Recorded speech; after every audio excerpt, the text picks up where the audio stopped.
Dating is not supposed to be fair and equal. No one has to give you access to their personal space, their time, their energy, or their bodies unless you meet the standards that they've set for themselves. And that is perfectly okay. And we understand that with any other group within our society. But when it comes to Black women, it's like, no, you should just be grateful for what we get. I'm old school. You know what I'm saying? I don't know if you like me unless you give me some money. How do I know? How do I know you like me if you don't send me a gift or give me some money? How? Welcome to Suite Nubia Chats, where the dynamic perspectives of Black women worldwide take center stage. Here, we dive deep into everything from the latest trends and cultural moments to the pressing conversations shaping our world. Whether it's bold opinions, insightful stories, or inspiring journeys, Suite Nubia Chats is here to amplify the voices that deserve to be heard. Join our vibrant community and be a part of the conversations that are redefining narratives and highlighting the experiences of Black women. Hit that subscribe button and let's make some noise together. It's Suite Nubia Chats, where the voices of Black women count and every story matters. Welcome to the conversation. This content is created under the principles of fair use. Suite Nubia Chats videos include commentary, criticism, and educational content that is protected under fair use guidelines. I may use copyrighted material for the purpose of discussion and analysis, always with the intention of adding original value and context. All intellectual property rights remain with their respective owners. If you've been here before, thanks for coming back to check out another interesting topic. If it's your first time visiting Suite Nubia Chats, welcome to my channel. Today we're diving into a hot topic that's been making huge waves over on TikTok. It's all about dating standards. You know, those expectations and values we have for the kind of man we choose and the kind of relationship we want to have. Yep, today we're discussing this and listening to Black women share their opinions about the dating standards of Clark, a popular social media influencer, and the strict dating standards she set for herself.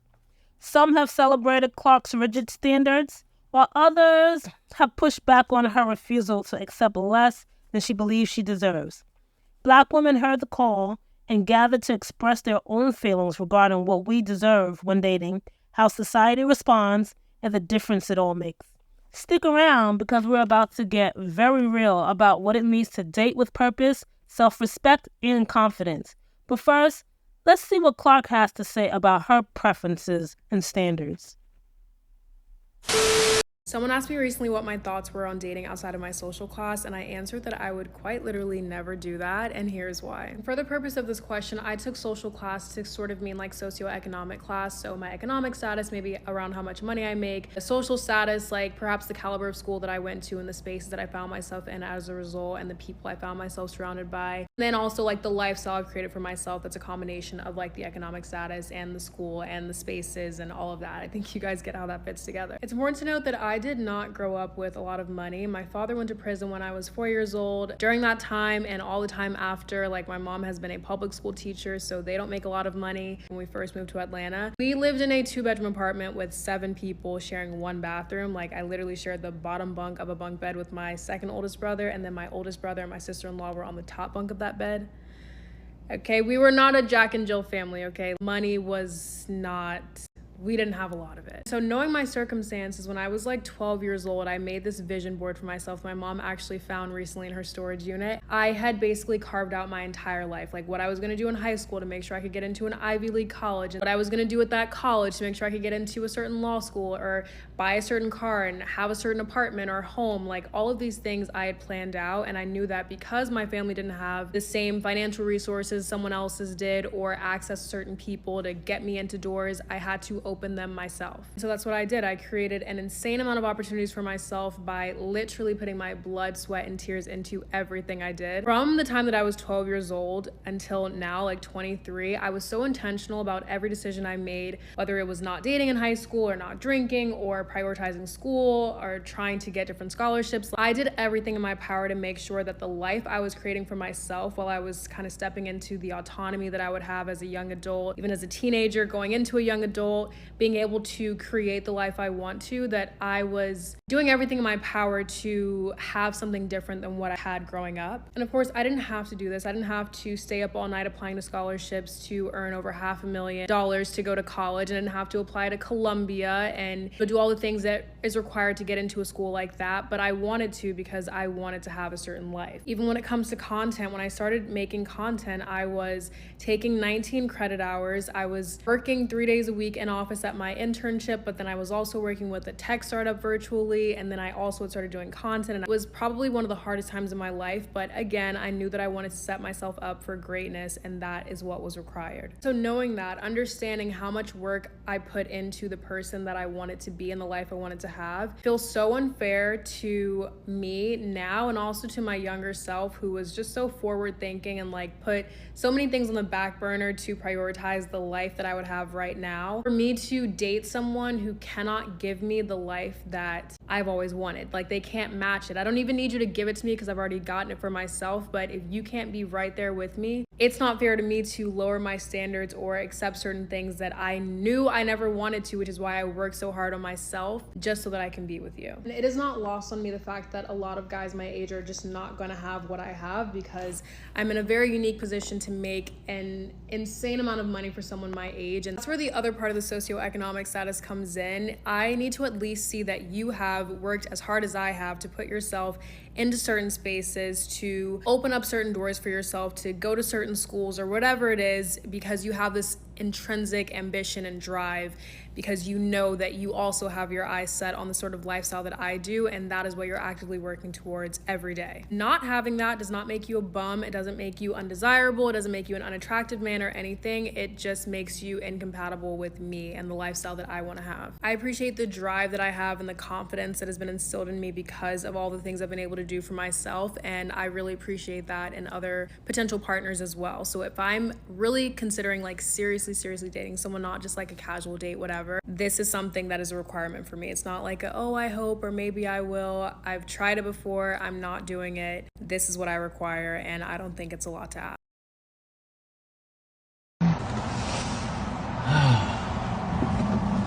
Refreshing. Very refreshing. Sounds like a normal case of personal preference, right? With the way the word preference is thrown around so freely by men these days, you'd think Clark's preferences wouldn't be an issue. Well, it was, and a few men came out to share their own 2 cents about why Clark had it twisted and needed to think again. Let's look at some videos and read the comments of those who felt Clark deserved a reality check. What up, y'all? Let's talk about this conversation, this Clark conversation. It's a really interesting conversation, but I think there's a different perspective people aren't seeing, especially to a lot of black women having this conversation. Number one, socioeconomic and race go hand in hand. You really can't separate the two, especially in America. It's quite impossible to separate the two. Number two, the people that date within the higher socioeconomic status, they usually date and marry for certain reasons, which are resources and the access to things they can get, right? So if we were to reverse this conversation, if hardworking black men, wealthy and successful black men were to make these decisions and use the same rhetoric Clark was using and say they are only going to date within their socioeconomic status, we have to ask ourselves, would black women even be in the picture?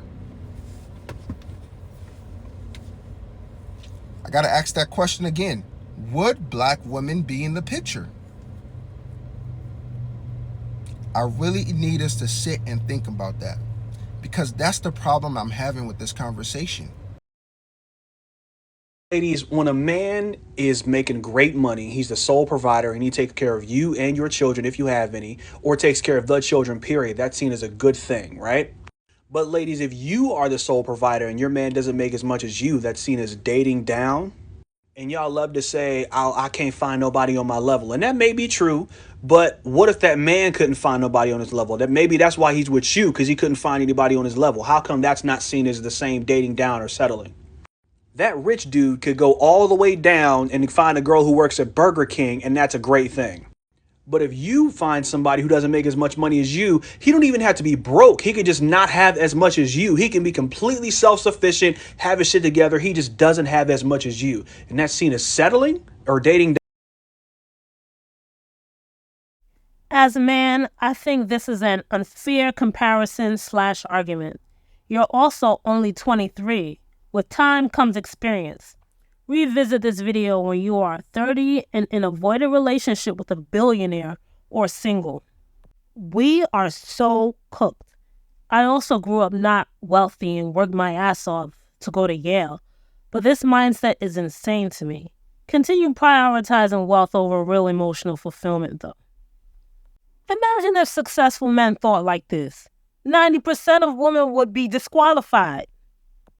It's the double standard men take issue with. Statistically, men make more. Statistically, women also like dating up. If men date like this, there will be a clear disruption to many women's preference.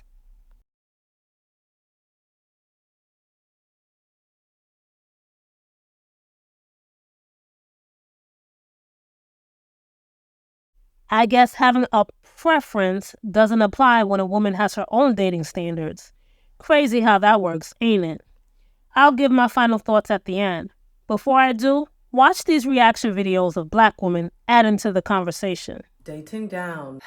This so Clark's video about dating down has been going viral. First things first, encouraging young women to have high standards is never a bad thing. And it gives me comfort, hope in the world that we have people like Clark disseminating positive information to the youth. I just think it says a lot when we're vilifying young women for having high standards. And these are young women that are highly intelligent, highly educated, high earners. They're like the dream woman. Well, many people's dream woman. I think it's quite rational and logical that such a woman should be picky about her mate. If you don't see the logic in that, then God help you. We're going to keep this light and easy where possible because I know it's a topic that triggers people. And for me, there's two sets of people that are going to be triggered in this conversation. One, women that are standing 2 toes on their questionable boundary standards when it comes to men. Or number two, the very men in question. The men who are essentially not deemed desirable by these high-earning, highly educated women. Another thing that I want to stress, socioeconomic status does not go hand in hand with the value of a person. Even for me, this whole classes thing, whenever I hear the term, it's kind of redundant. It's like, this is essentially how the world works. I didn't ask for it to be made that way, these power plays to be at play. It's just the way it is. Socioeconomic status can be a positive or a negative indicator for things like maternal health, childhood health, life expectancy. The list really goes on. It doesn't make it right, but these are the observations of the world. And so, as a woman, when you are being selective about who you're mating with, who you're procreating with, I think it's very much rational to want the best for yourself, to give your children the best opportunity, the best start at life. Again, are we vilifying women for that? There's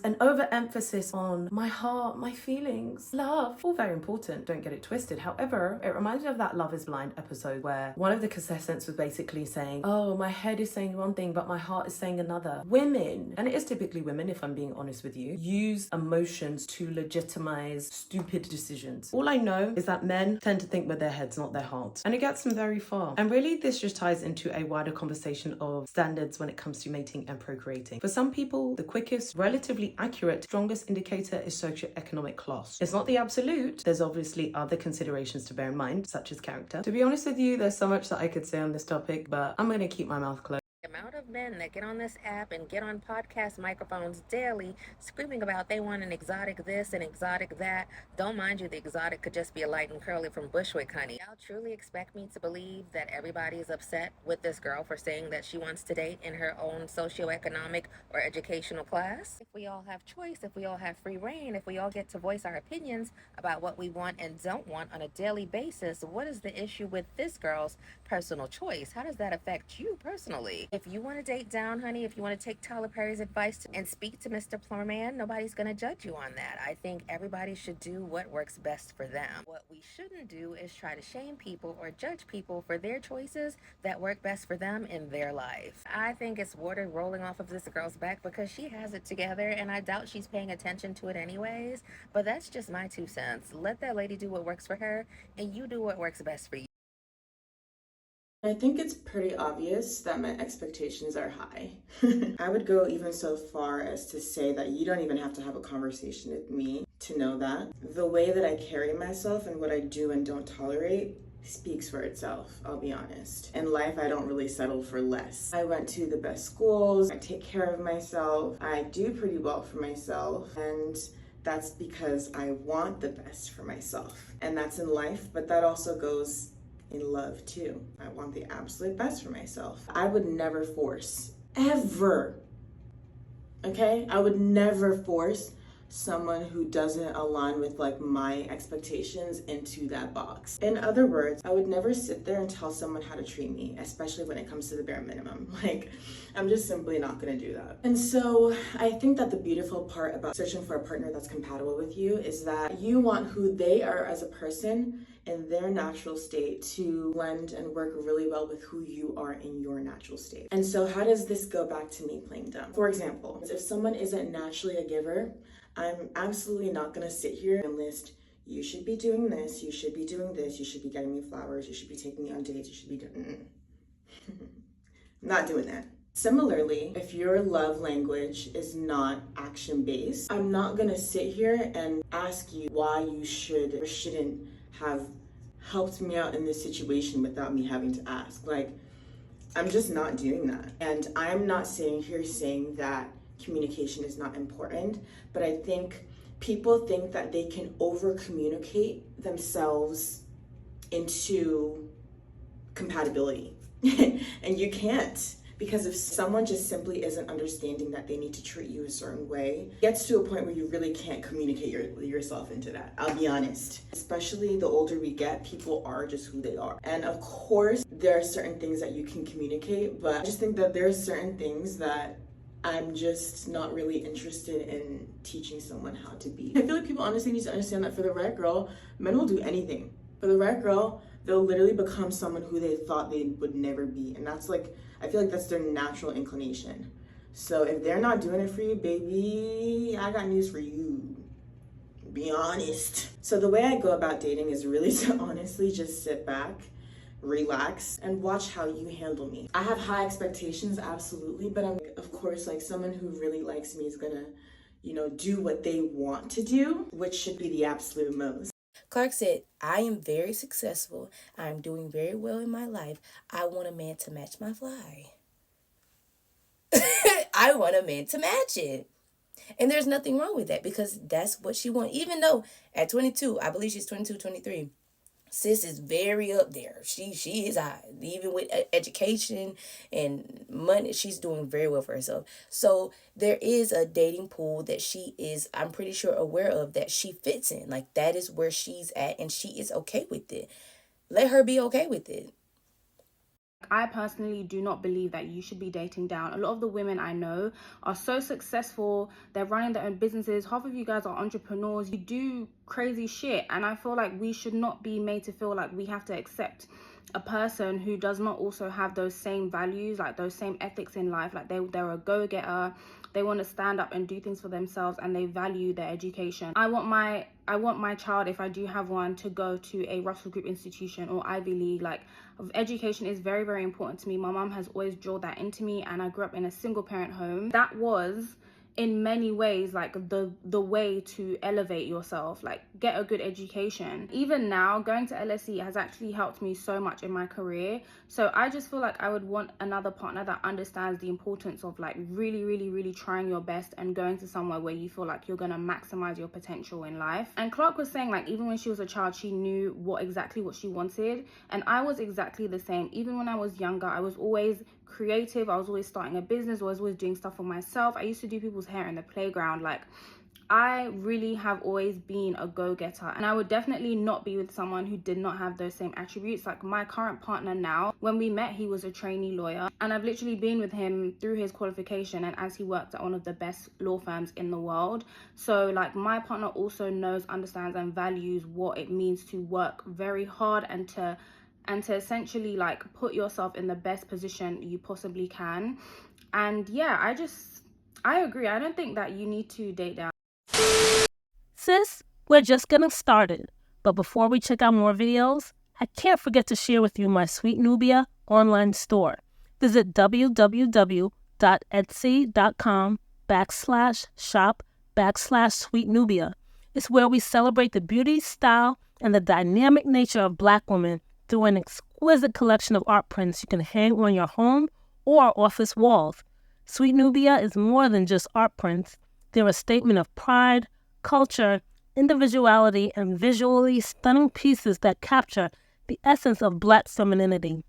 And of course, I have a special discount for you if you choose to grab a few prints to beautify your space or gift to someone you love. Purchase 3 or more art prints and you'll receive 15% off your entire purchase. The discount will be automatically applied at checkout. Plus, you'll receive free shipping. Now make sure you get yours today. Now back to the videos. You know, I've seen a lot of people real upset with Clark about what she said with socioeconomic dating and like basically dating within your class or dating higher X, Y, and Z because she worked so hard to get where she's at and she would never date a man that's beneath her, right? And everybody's like, oh, all these hypotheticals and that's not right. Woo, woo, woo. Baby, I hate to break it to y'all, but that only correlates, that whole like old dating for love, that shit just started happening today in our generation. That was not something that was normal to do, was to date people for love. People either dated for social hierarchy or financial benefit or both. They never dated for love. No one gave a fuck about love until this current generation, for real. And I feel like it's also kind of odd that y'all are sitting up here trying to chastise a woman because she wants a partner that is equally yoked to her. Like me personally, I would never date a man that didn't go to college. I'm currently in college, so why would I date you and you didn't go? We're only going to have so much to talk about because you're only educated to a certain point in life. No. If I am making between $30 and $40 an hour, why would I date you and you're making minimum wage? I would not date a felon. It's only so much you could really do, for real. Like, there are certain standards that I have for me, myself, that I would also have for my partner. Like, if I don't have that going on, why would I have you as a partner have that going on? In the future, there are going to be pressing matters that your failures are going to intrude on my successes. And I don't think that's fair for anybody to lower their standards just because they may fall in love with someone. No. Like, no. The whole point in relationships is a partnership. Y'all have to be equally yoked to get the full benefits out of your relationship. Someone shouldn't be a burden to you. And that goes for not only women, but men. Date down if you want to date down, okay? Date up if you want to date up. I just think that we shouldn't force our expectations onto other people that are also having a dating experience. I think that Clark made a very good video about what it means to have expectations for yourself as someone who is dating. And everybody ran with it and acted like she was telling y'all what to do with your dating life. That's not what she was doing. She was simply stating what it is she will tolerate in her dating life. And I don't have too much to say about what you should do or what is the best route to take, because I think that everybody is different. But what I will say is that I have dated people from all walks of life, from all economic statuses. And what I focus on now is compatibility.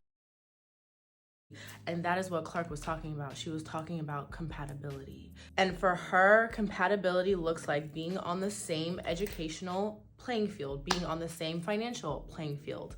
Only you can decide what is healthy for you. Only you can decide what makes sense for you. What's compatible for me might not be compatible for you. Me, what matters most is ambition and drive and financial expectations and lifestyle compatibility. I feel like a lot of people see other people talking about dating expectations or dating experiences, and then they automatically think that that's what's going to work for them. That's not how it works. It is showing that Black women are definitely marrying at a lesser rate than they were compared to the 1960s. I believe in the 1960s, Black women were much more likely than Black men to be married, whereas now it's about the same in terms of the percentages. But people have said that one of the main reasons that Black women are settling a lot later in life or they're choosing not to get married at earlier ages is because they are starting to out earn black men, and they're also starting to get a lot more qualified in terms of their degrees and things. And I think that's why it's so interesting what Clark said in terms of the amount of effort and work she's put into herself, and the fact that she doesn't want to settle for someone who hasn't done that kind of work and doesn't have that kind of ambition. The thing is, y'all don't like women. And not only do you not like women, you don't like black women, okay? Y'all don't like black women. You don't want us to have things, okay? We're not allowed to have standards. We're just supposed to be happy with what we get and, like, not complain whatsoever. Like, we're told to get an education, then we get an education and want to be with someone who also has an education, and somehow we're at fault for that? How did... Similar to what Clark said, I've been intentional about the life that I wanted to create for myself since I was 12 years old. And I actually have like all of my goals written out from when I was 12. And every decision that I have made since then has been with the ulterior motive of creating my dream life. And I've been very open and honest about the fact that I made a deliberate decision to not seriously date for all of my higher education, basically. And people really have a hard time understanding that. Like, they hear, oh, you're 25 and you haven't had a serious boyfriend. Intentionally so, yes. I chose to look at my early 20s as a prime opportunity to lay the foundation for my dream life. I used it as the time to be unapologetically selfish, or as I've seen Clark call it on her account, my white couch era. I, too, had a white couch in my Miami apartment while I was in law school. Not only does this raise your standards, not only does this set you up with an amazing foundation to achieve the dreams that you have set for yourself, but it also gives you time to learn and develop both spiritually, mentally, and emotionally as a woman. And once you've spent the time doing that, I absolutely will not be dating down. And she assessed it from just a socioeconomic status, which I completely agree. I have those same sentiments surrounding that area of dating down. But I will take it a step further and also say that I will not date down emotionally, mentally, spiritually, none of that. I have worked hard both in the area of my career and in the area of finances and building wealth and all of that stuff that I deeply care about. But I've also worked hard on my spirituality, on my mindset, on my emotional regulation, on my self-awareness, on my intellect. Not even about like being a lawyer, just life. I will not be dating down in any of those categories either. And I feel like a lot of times any woman that comes out and says what her standards are and everything, but especially black women, people are quick to jump down our throats and tell us our standards are too high, that we're masculine, that we're never going to find a partner, men don't want to feel like there's competition at home, all of this bullshit, right? But at the end of the day, none of that is going to get us to agree to date down. It's not. And connecting it to a point that Annie made on her page, if the point is for you to be in a relationship is just to be in a relationship, then yeah, those things might get you to date down. But if your point of being in a relationship is to actually be happy, to actually have a partner that adds to your quality of life, not just financially, but mentally, emotionally, all of those things, then that's not going to get you to date down. Those are my 2 cents on it. I've been talking about this for years though, but society fears strong-minded, ambitious, assertive, confident women in general. But society's terrified if you have those same characteristics and you're a black woman. I think Clark is just a beautiful example of a young woman who is just all the things, honestly. She's intelligent, she's book smart, she's self-aware, she's confident, she's grounded, all the things. And I don't even know this young woman, but like what she shares into the world and her content and how she shows up, I feel like is just, if I had a little girl or if I were younger myself, I would just be like, I want to be like Clark. Now that I think about it more, you know what it is? She looks like a woman who loves herself. And that alone is powerful. One thing I've promised myself is that with stating my thoughts on this channel, I will always stay true to myself. I won't sugarcoat. I won't be politically correct. I will absolutely not just tell you what I think you want to hear. There's no point in doing that because at the end of the day, I am who I am and I sing for myself. If I can't be honest with you, then there's no point in me having this YouTube channel because this is also my place of self-expression and freedom as a Black woman. With that said, I'm going to keep it all the way 100 with you about my views on dating standards. And let me start by saying Clark has a right to her own preferences. If men can prefer women based on their skin color, hair texture, weight, and all the other superficial stuff, Clark can prefer men based on their income and ability to provide her the lifestyle and comforts she's seeking. That's the most basic view of this whole thing. As women, her standards may not be your standards, and you should never feel pressured to live up to someone else's standards for their own lives. We all live different lives.